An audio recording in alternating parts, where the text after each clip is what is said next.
Ladies and gentlemen, our next session today is presented by Tonic Health Media. Please welcome their commercial director, Jack Mortlock, to introduce today's speaker. G'day. It's great to be here for the second year in a row as the AdNews Health and Wellness sponsor. I won't talk about the video because it kind of speaks for itself, but I will talk about what we're doing today because it's a bit different. We are a media business, obviously, but we're also a health business. And one of the challenges that we had 4 years ago when it came to breaking into a very rammed full advertising market was, how do you get people to spend with you when we're a health business? Because we can't get you hammered and we don't have the money for boxes. So we set up something called the Healthy Living Initiative. And over the course of the last 4 years, we've engaged with well over 1,000 people in agencies in the eastern seaboard of Australia, giving them meaningful, useful things, diet, nutrition, Pilates, yoga, boot camp. And most recently, we ran a program called the Stillness Project. We're actually down here all week long, and we're in Sydney as well, and we're going to Brisbane in a month's time or so. And the point of the Stillness Project is to give you something useful.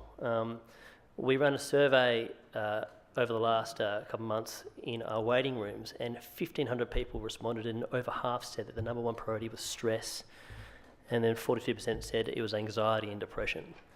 And no one's going home hungry tonight, and everyone can sleep. So why?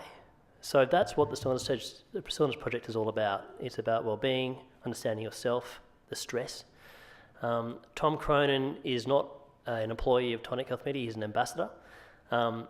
He is also an author. He's just finishing up his first movie called The Portal, and he's a bit of a dude. So enjoy the different perspective in all of this, and I hope you enjoy it. Here's Tom.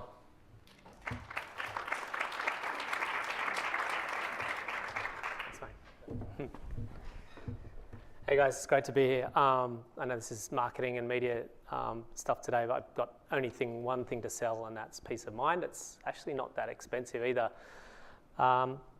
I want to ask you guys a question, and it's a really personal question. And the way you answer this is going to really help the framework for this talk, this session. And I want you to really dig deep and be really authentic and true to yourself when you answer this question. You're probably wondering, what the hell is he going to ask us? Who here today is experiencing any level of anxiety, panic attacks, depression, insomnia, overwhelm, adrenal fatigue, ADHD, OCD, dis-ease, discomfort, some level of not feeling freaking awesome and punching the air, going, yes, I've got this, my life's amazing. Just please be really transparent. Put up your hand if you want to sort of be part of that group. Yeah, pretty much what I thought. And it doesn't matter where I go in the world, no matter who the audience. When I ask this question, I get generally around 80 to 90% of the audience put their hand up. And it's phenomenal because, I've just got back from overseas. Like Jack said, I'm making a feature film called The Portal. We're filming across America and through the Middle East. Just got back from a sold-out retreat in Bali. Travel a lot through Asia. And whenever I come back home, particularly in Sydney and Bondi where I live, it blows me away the level of affluence that we have in our world. It's phenomenal. Turmeric chai lattes and iPhones and MacBook Airs and holidays in Fiji and Bali. We've got more clothes than we can wear, more food than we can possibly eat. It's phenomenal, the level of affluence that we have. And yet at the same time, we have the second highest use of antidepressants in the world and the highest rate of obesity in the world. And I started contemplating this, and I started thinking, well, it's really fascinating that we've got this, the most phenomenal lifestyle, and we've got this, the lowest level of health and happiness and the ability to appreciate it. And it seemed to me that there was a big divide between what we're acquiring and creating and what we're experiencing. And in this session, we're going to look at how we can actually get this, how we can actually have those two worlds. Look a little bit of it through my story, and we'll look at through the science of the body, a little bit of meditation. We'll have a little meditation experience and a bit of a time to ask some questions at the back end. Please put up your hand. Anyone has seen Wolf of Wall Street or read the book Wolf of Wall Street? Just so I got a gauge. Okay, cool. So most of you know what I'm talking about. So this was one of the desks that I started my career on in 1987. So 1987 was the year we had Jordan Belfort starting his career as a broker at the age of 22. It was the year I started my career as a broker at the age of 19. It's the year we had Wall Street, Gordon Gekko, Lunches for Wimps, and it's the year we had Sherman McCoy from Bonfire the Vanities, the bomb broker extraordinaire and master of the universe. So basically, by day, it was a huge room full of trading room desks, trading all these different things like the Swissy, the yen, the Deutschmark, the pound, the dollar, the bonds, the swaps, the currencies, the cash, the bank bills, gold, electricity, futures, wool, anything that moved that wasn't a share in a company, we were trading it. And it was just a massive room full of guys yelling and screaming, orders coming in from all over the world as traders would yell things like, buy the 10-year bond at 549, sell the 3-year bond at 245, buy the 2-year bond at 445. And these traders would be yelling orders at us backwards and forwards, and we'd be doing these transactions, turning over billions of dollars every single day. Fast and furious. Very exciting. By nighttime, what we had to do was make sure that when that trader in an investment bank somewhere in the world wanted to do a split-second decision and sell or buy 50 to 100 mil worth of stock, instinctively I needed him to make sure he pushed my button and gave me the order, so I got the brokerage. So how do we do that? With a corporate Amex card. Late 80s, early 90s, anything went. It was unlimited what we could do. Use your imagination. I won't go into the gory details. I think this is being recorded. But anything went. So we would rack up thousands of dollars in expense accounts, bars, restaurants, nightclubs, strip clubs. And then we knew it was a really good investment because when we were the last man standing with that trader at 3, 4 in the morning, when he got back to work in the markets about 4 hours later and he had to do that trade, who was he going to remember to do the trade with? And so it was not uncommon to see a broker roll out from underneath the desk, smelling a beer, wine, perfume, cigarettes, get back in the chair, pick up the phone, start pushing those buttons and doing it all again, which was great when you're 18, 19, but then you're 20, and then you're 21, then you're 22, and then you're 23. And as the years went by, the symptoms started to show up. And your body's a phenomenal piece of equipment. It's like a vehicle, your car. Now, when there's a problem in your car, what happens is a little red light pops up on the dashboard and it says, hey, you better pull over here. Look up underneath the bonnet. We've got a problem here. And you need to just pause and actually find out what's causing the problem. Same thing happens with the body. We get a symptom and the symptom says, hey, you got a problem, dude. You better just pause, have a little look, see what's caused the problem and stop doing whatever is causing the problem. So I start getting these symptoms, anxiety, insomnia. That's okay. We'll just keep pushing through. Now the body's amazing. It doesn't just say, oh, okay, you win. I'll make everything good. You just keep doing what you're doing. If you ignore the symptoms, it turns up the volume. So the voice gets louder and the symptoms exacerbate. And they eventually exacerbated to the point where overwhelming panic attacks, a deep, dark depression, a horrible malaise, until in February 1996, I woke up one morning and I had a full-blown meltdown. I was an absolute basket case, suicidal tendencies, couldn't go to work. Now, it was in that moment that I started to explore the body, the mind, the power of meditation. I was sent to psychiatrists, put on pharmaceutical drugs, developed agoraphobia, couldn't go to work. But it was that time at home when I started to think and look into what was causing these imbalances. And that was the start of my 20-odd year journey into the mind, meditation, and the physiology. And what I discovered, very simply, was that the body has two very simple systems, the sympathetic nervous system and the parasympathetic nervous system. Think of S, sympathetic, for stress response, and P for peace response. Now, I just want to clarify here, there are no stressful situations in life. There are none. There are just situations.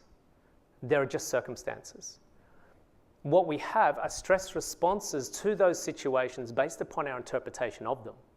So I developed agoraphobia, which is the inability to leave the house and go to work because the stress response was so extreme to that situation that to avoid the stress response, I'd avoid the situation. That's generally what happens, okay?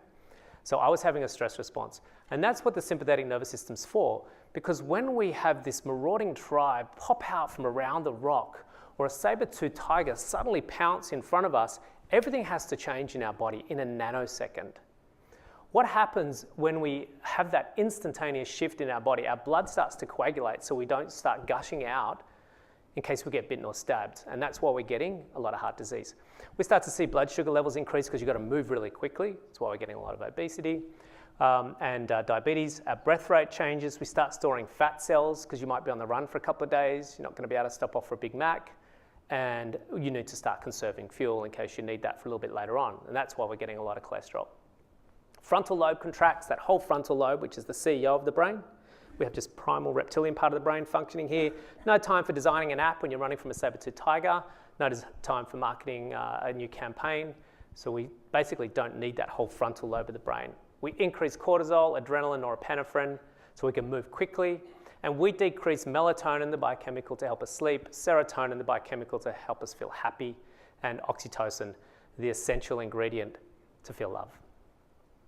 Now, this is really important that we have this survival mechanism. Your body's number one primary objective is to stay alive. It's not to get likes on Instagram, not to have a great marketing campaign. It's not to find someone swiping right on Tinder. It's to stay alive, the number one primary objective. And that will override anything else that you're doing if your body deems you to be in a life and death situation, which means all this gets triggered instantaneously, whether it's a deadline for a campaign or not. But the beauty is the body's also got the parasympathetic nervous system, and that's a complete reverse of the sympathetic nervous system. So that's when we used to roll a rock back in front of the hole in the cave, and whew, we are safe. And a complete reverse happens where we start to restore balance, and the body's designed not only to protect you, but to optimize and upgrade to the highest level at any given time. That's appropriate. That's appropriate. And so we see breathing restores, blood flow restores, frontal lobe opens up, producing melatonin. We start sleeping because it's safe to sleep now. Start producing serotonin. It's a good time to be amicable and friendly to people.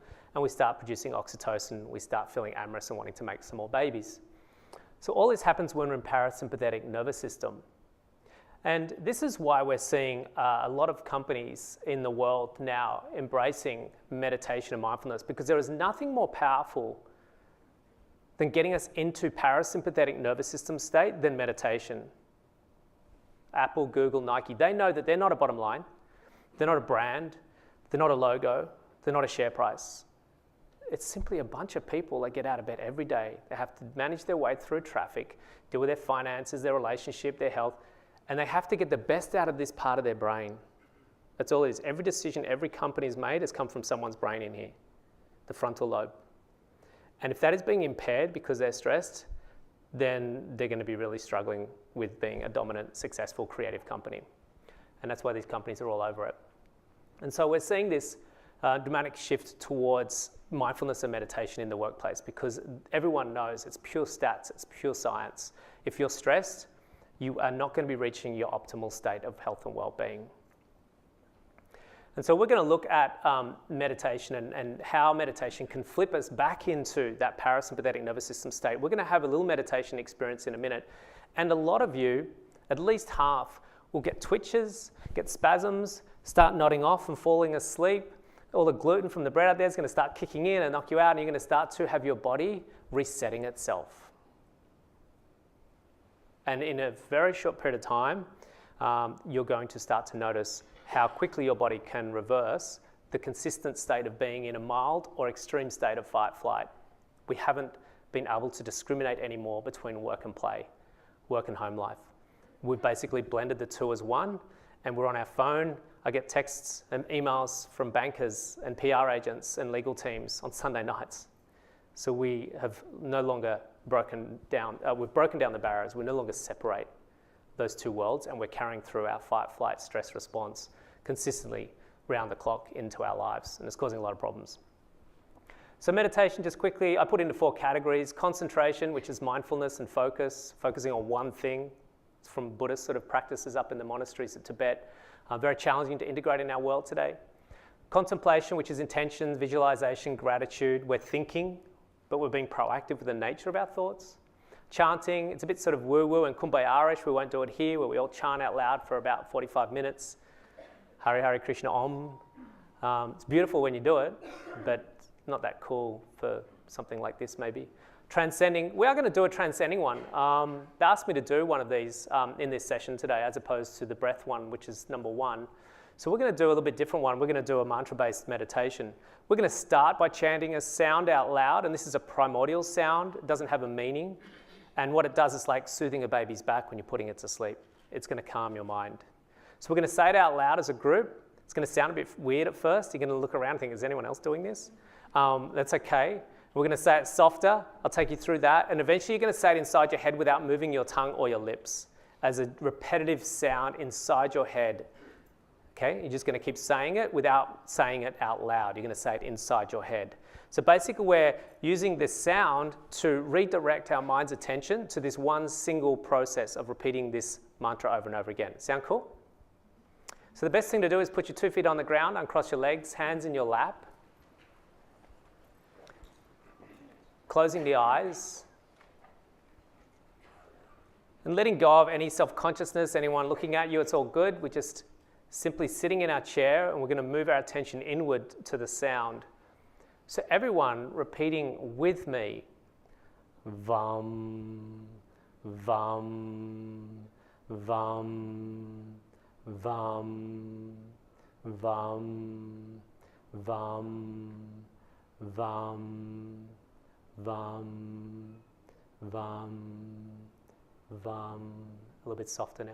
Vam, Vam, Vam, Vam, Vam, Vam. Like a whisper.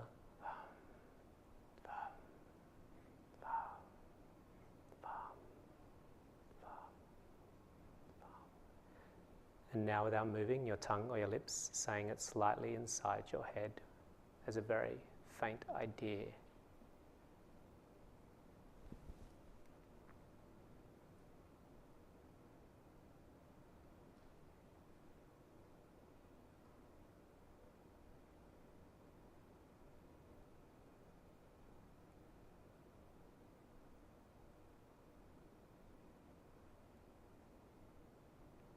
Whenever the mind drifts away, come back and place it back on the sound being repeated inside your head.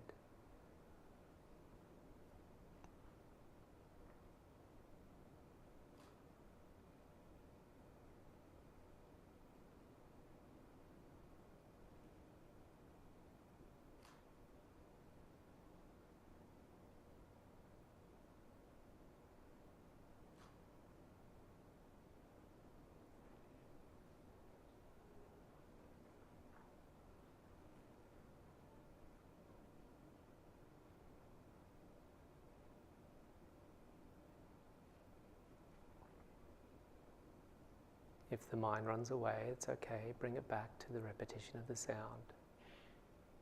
Just taking it as it comes.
Just a little bit longer now. Just observing the repetition of that sound inside your head.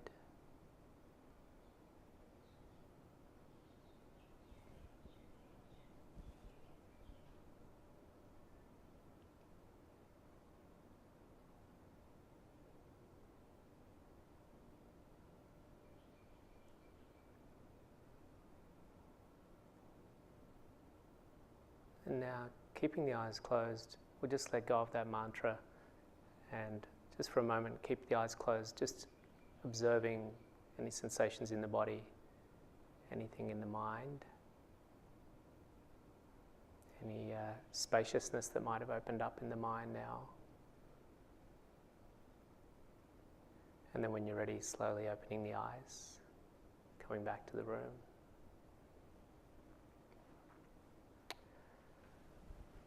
It was very short, we're running out of time, so we cut that down to what we would have ideally wanted to spend on that meditation. But who in that short period of time, saw a few people getting a bit of noddies and their head dropping down, and who's feeling a bit drowsy or a little bit sleepy in that session? Put your hands up, quite a few of you, right? Very quickly, the power of centering the mind and stop it wandering. Mind wander is fatiguing and it's stimulating. And that's what we're basically doing every single second of the day now. We filled all the gaps in our day, every single gap. Sitting on the toilet, we fill a gap in with our Instagram. Sitting at the red traffic lights, we fill a gap in with news feeds. We don't have gaps anymore. And what meditation's doing and why I'm getting so much inquiry for this in today's world is because people have an excruciatingly painful need to bring gaps back into their life. And meditation is the only way that they can formulate and structure that process. And you'll see just in that very short period of time, that's a simple technique you guys can do, which you can incorporate on a daily basis. We have a very brief window if anyone has like 1 or 2 questions before we wrap it up. Anyone got a question around that session or around any experience with their meditation? Anything they were a bit confused by or wanted clarity around that sensation they might have had then? Yes, man.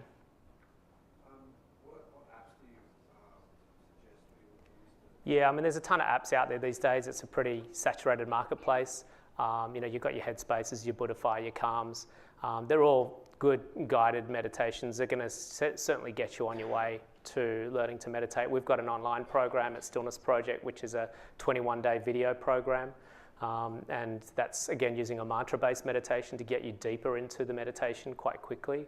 It's the one I've been using and teach for 20-odd years. So you can basically check that out at Stillness Project. Or go to any of those apps, Buddhify, Calm, Headspace are all pretty good out there.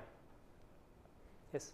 Can you ever master meditation, or it's something that even you don't think you're at enough potential? You just mastered meditation. What we want to do is not master meditation, we want to master life. And that's an ongoing process. I'm still mastering meditation, which is basically using it and refining it and practicing with it. But really, we don't want to have a really great meditation practice. There's no point in that. What we want to have is a great freaking life. Yeah? Meditation is not about having a great meditation. It's about helping you sustain optimal health and well-being consistently day in, day out. So you don't get that sympathetic nervous system stress response. I went back into my career. I just want to clarify, I forgot to add this. I went back for another 16 years after that meltdown. The same company, same phone, same clients, same chair with the same company, which concluded a 26-year career, which only wrapped up about 4 or 5 years ago. And I've left that industry at the top of my game as one of the leading brokers without the stress response for 16 years. So we don't have to change our jobs, our hairstyle, still the same hairstyle. My wife thinks it's crazy. We don't have to change our clothes, we don't have to change our partners. We just simply have to get our body into a state that optimizes its health and wellness on a daily basis. And meditation is the most effective way that I've found that we could do that. There's an American Indian called Barefoot, and once he said, life is the breath of a buffalo in the wintertime. Guys, it will come and go like that, I kid you not. You're already noticing, holy shit, it's like nearly August, you've got to be joking. Life will move faster and faster as time goes on. There is a quickening happening on the planet. And before long, you'll be looking back at 80, 90 years and go, I was stressed and anxious the entire time. But geez, I had some really good turmeric chai lattes and holidays in Fiji. It's about really living greatly every single moment. And we can do that. Don't waste it being stressed and anxious. And the best way to do that is to incorporate a little bit of mindful practice in your day on a daily basis so that you can optimize health and happiness through your life. If you want to find out more, you can just pop me over at Stillness Project. You'll find us around the place. Great for your attention. Thank you very much. Gratitude.